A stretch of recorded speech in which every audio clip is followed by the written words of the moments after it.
ETF index mutual funds నేర్చుకుని stock మార్కెట్లో రాణించాలనుకుంటున్నారా? వెంటనే ఈ నెంబర్కి కాల్ చేయండి. అందరికీ జై హింద్. ఇప్పుడు ఇండియా అండ్ యుఎస్ మధ్యలో జరుగుతున్న ట్రేడ్ వార్ కానీ, అమెరికాకి విరుద్ధంగా వెళ్తున్న దేశాలు కానీ ఒక ఇష్యూ మీద మాట్లాడుతున్నారు. ఆ ఇష్యూయే డీ-డాలరైజేషన్. అండ్ ఈ డీ-డాలరైజేషన్ వల్ల మన దగ్గర ఉన్న డాలర్స్ మన ఫారెక్స్ రిజర్వ్స్కి ఎలా ఎఫెక్ట్ అవుతుంది. అండ్ చాలామంది మన ప్రభుత్వం ఇప్పుడు గోల్డ్ ఎక్కువగా కొనుక్కోవాలి, మరెన్నో విషయాలు ఈ టాపిక్కి సంబంధించి ఈ వీడియోలో మాట్లాడతాను, జాగ్రత్తగా వినండి. ఫస్ట్ ఆఫ్ ఆల్, మన దేశంలో ఫారెక్స్ రిజర్వ్స్ అని ఆర్బీఐ దగ్గర ఫారెక్స్ రిజర్వ్స్ అని చెప్పేసి ఉంటాయి. మనకి ఎలాగైతే మన ఇంట్లో సేవింగ్స్ ఉంటాయో మన డబ్బులు, అలా మన దేశం డబ్బులు కూడా ఆర్బీఐ సేవ్ చేస్తుంది. దాన్ని ఫారెక్స్ రిజర్వ్స్ అంటారు. ఫారెక్స్ అంటే ఫారిన్ కరెన్సీ అన్నమాట. ఫారిన్ కరెన్సీని ఫారెక్స్ అంటారు. రిజర్వ్స్ అంటే మనం దాచుకున్న డబ్బు. మనం అంటాం కదా సర్ప్లస్. మనకి నెలవారీ జీతంలో మనం 5,000 10,000 ఎలాగైతే సేవ్ చేసుకుంటామో, అలా మనం సంపాదించిన డాలర్స్లో సేవ్ చేసుకొని ఆర్బీఐ రిజర్వ్స్ మెయింటైన్ చేస్తుంది. మనం దీన్ని మన సేవింగ్స్ అని కూడా అనొచ్చు. ఇప్పుడు మనం ఆర్బీఐ ఫారెక్స్ రిజర్వ్స్ చూసుకుంటే గనక అందులో ముఖ్యంగా 3 కాంపోనెంట్స్ ఉంటాయి. అందులో డాలర్ కాంపోనెంట్ చాలా పెద్ద ఎత్తున ఉంటుంది. ఆ తర్వాత గోల్డ్, ఆ తర్వాత ఐఎంఎఫ్ కరెన్సీ అని చెప్పేసి ఉంటుంది. ఈ 3 ఏంటో చెప్తాను, వినండి. ఈ dollar, gold and IMF currency, ఈ 3 కలిపితే మన ఫారెక్స్ రిజర్వ్ తయారవుతుంది. అండ్ ఈరోజు డేట్లో మన దగ్గర ఉన్న ఫారెక్స్ రిజర్వ్స్ $704 బిలియన్. అంటే దీన్ని ఎప్పుడు డాలర్స్లోనే మెజర్ చేస్తారు. మనం డాలర్ ఒక్కటే తీసుకుంటే గనక మన దగ్గర దాదాపు $616 బిలియన్ అమెరికన్ డాలర్స్ ఉన్నాయి. అండ్ గోల్డ్ రిజర్వ్స్ వచ్చేసి దాదాపు $65 బిలియన్ గోల్డ్స్ ఉన్నాయి. అండ్ అరౌండ్ $18 బిలియన్ వరకు మన దగ్గర ఐఎంఎఫ్ కరెన్సీ కూడా ఉంది. ఐఎంఎఫ్ కరెన్సీ ఎలా అంటే ఒక basket of currencies, 5 currencies average తీసుకొని ఐఎంఎఫ్ కరెన్సీ తయారు చేయబడుతుంది. ఇప్పుడు అందరూ ఏమంటున్నారంటే, అమెరికా ఎలాగైతే ఇప్పుడు ట్రేడ్ వార్ చేస్తుందో, మొత్తం ప్రపంచంలో డాలర్ని ముఖ్యంగా వాడతారు కాబట్టి అమెరికా డాలర్తో ఎప్పుడైనా మనల్ని కంట్రోల్ చేయొచ్చు, అందుకే మనం డీ-డాలరైజేషన్ చేయాలి అని మాట్లాడుతున్నారు. అండ్ మన ప్రభుత్వం దగ్గర ఆల్రెడీ $616 బిలియన్ ఉన్నాయి. ఇప్పుడు ఈ డాలర్ రేట్ వరల్డ్లో అసలు ఎలా పెరుగుతుంది, ఎలా తగ్గుతుందో చెప్తాను, వినండి. ప్రపంచ దేశాలందరూ వాళ్ళ రిజర్వ్స్ ముఖ్యంగా డాలర్స్లోనే పెట్టుకుంటారు. ఈ డాలర్స్లో ఎందుకు పెట్టుకుంటారంటే, dollar is considered to be the most stable currency అనమాట. సో అందుకే సాధారణంగా కంట్రీస్ అన్ని డాలర్స్లో పెట్టుకుంటాయి వాళ్ళ సేవింగ్స్. కానీ ఇప్పుడు జనాలు ఏమంటున్నారంటే, అన్ని కంట్రీస్ ఏమంటున్నాయంటే మేము గోల్డ్కి షిఫ్ట్ అవుతాము అని అంటున్నారు. మన కాన్సన్ట్రేషన్ చూసుకుంటే 616 ఎక్కడ, 65 ఎక్కడ. సో చాలామంది ఏమంటున్నారంటే, ఈ డాలర్స్ని మనం డంప్ చేసి మనం గోల్డ్లో మన రిజర్వ్స్ని క్రియేట్ చేయాలి లేదా పెంచుకోవాలి అని చెప్తున్నారు. సో దీనివల్ల లాభం ఏంటి, దీనివల్ల నష్టం ఏంటి, మరెన్నో విషయాలు చెప్తాను, వినండి జాగ్రత్తగా. ఫస్ట్ ఆఫ్ ఆల్, ఈ రిజర్వ్స్ డాలర్స్లోనే ఉంటాయి, ఎందుకంటే dollar is a stable currency కాబట్టి.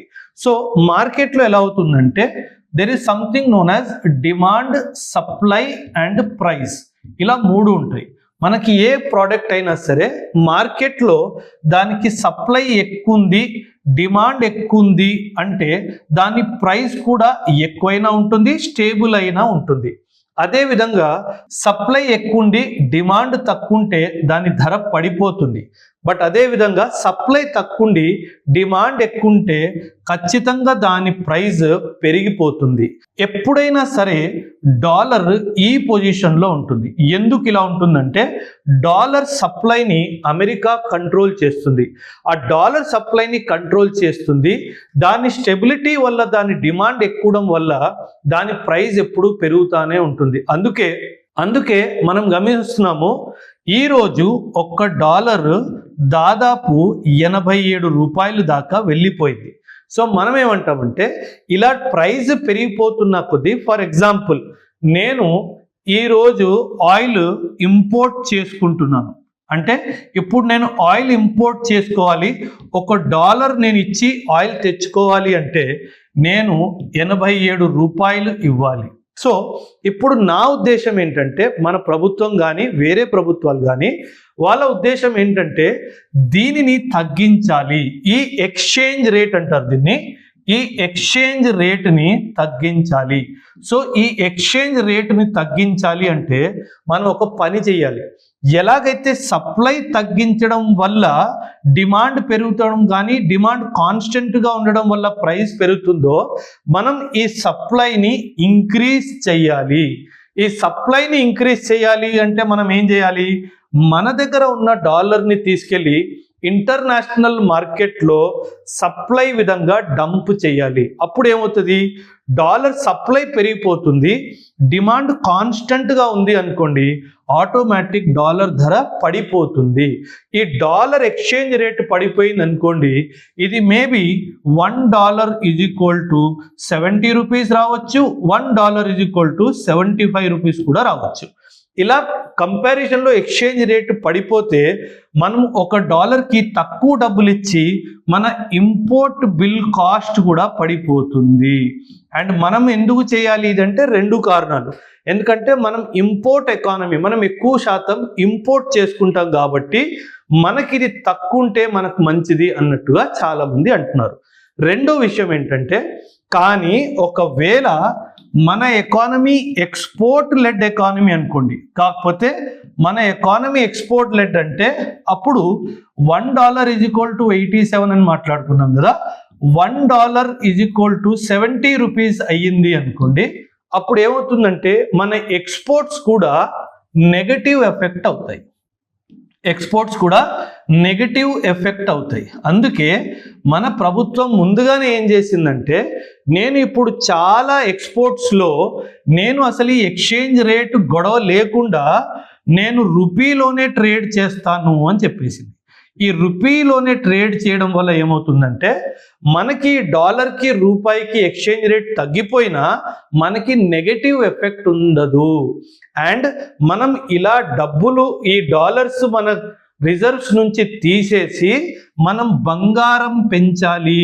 బంగారం పెంచితే దీనివల్ల కూడా నా కరెన్సీలో కూడా ఇంకా బలం వస్తుంది అని ఉద్దేశము చాలా మంది చెప్తున్నారు. అంటే ఎకానమిస్టులు ఏం చెప్తున్నారంటే, ఇంకా దీనిని తగ్గించేసి మనం దీన్ని పెంచాలి అని చెప్పేసి అంటున్నారు. సో ఇప్పుడు జనరలీ అమెరికా ఏం చేస్తుందంటే, చాలా తెలివిగా అమెరికా చాలా గోల్డ్ని పర్చేస్ చేస్తుంది. అమెరికా చాలా గోల్డ్ని పర్చేస్ చేస్తుంది, కానీ దీన్ని అఫీషియల్గా డిక్లేర్ చెయ్యదు. ఎందుకు అఫీషియల్గా డిక్లేర్ చేయదంటే దానికి చాలా కారణాలు ఉన్నాయి. సో ఇప్పుడు ఏమవుతుందంటే, కరెన్సీకి బలం, కరెన్సీకి స్ట్రెంగ్త్ గోల్డ్ హోల్డింగ్స్ నుంచి వస్తుంది. కరెన్సీకి స్ట్రెంగ్త్ ఎక్కడి నుంచి వస్తుంది, గోల్డ్ హోల్డింగ్స్ నుంచి వస్తుంది. అంటే మన రూపాయి విలువ మన దేశం దగ్గర ఎంత గోల్డ్ ఉందో దాని మీద కూడా చాలా శాతం వరకు డిపెండ్ అయి ఉంటుంది. సో మన దగ్గర గోల్డ్ పెరిగిందంటే మన రూపాయి బలం కూడా పెరుగుతుంది. కానీ అమెరికా ఏం చేస్తుందంటే, ఎవ్వరికీ చెప్పకుండా సీక్రెట్గా గోల్డ్ని హోల్డ్ చేస్తూ ఉంటుంది. ఈ గోల్డ్ ఎందుకు డిక్లేర్ చేయదు అంటే, ఈ డిక్లేర్ చేస్తే అమెరికాకి $36 ట్రిలియన్ అప్పు ఉంది. అప్పుడు IMF ఏమంటది, నీ దగ్గర ఇంత గోల్డ్ ఉంది కదా, నువ్వు ఫస్ట్ అప్పు తీర్చేయని చెప్తుంది. సో అందుకే ఈ అప్పు తీర్చకుండా ఉండాలి అన్న ఉద్దేశంతో అమెరికా ఇలా తన దగ్గర ఉన్న గోల్డ్ని డిక్లేర్ చెయ్యదు. సో నా ఉద్దేశం ఏంటంటే, మనము ఖచ్చితంగా ఇంకా అమెరికా ఈ డాలర్ డిపెండెన్స్ని తగ్గించి మేబీ ఒక $100-200 బిలియన్ గోల్డ్ క్వాంటిటీని ఇంకా ఇంక్రీజ్ చేస్తే, ఒకవైపు ఇలా అమెరికన్ డాలర్ మార్కెట్లో వెళ్ళి సప్లై ఇంక్రీజ్ అయితే డాలర్ కూడా క్రాష్ అవుతుంది అండ్ మనకు కూడా గోల్డ్ వస్తుంది, అమెరికా కూడా బుద్ధి చెప్పినట్టు అవుతుంది అన్నది నా ఉద్దేశం. సో దీనిపైన మీ అభిప్రాయం కూడా ఖచ్చితంగా కమెంట్స్లో తెలియజేయండి. థ్యాంక్ యూ అండ్ జై.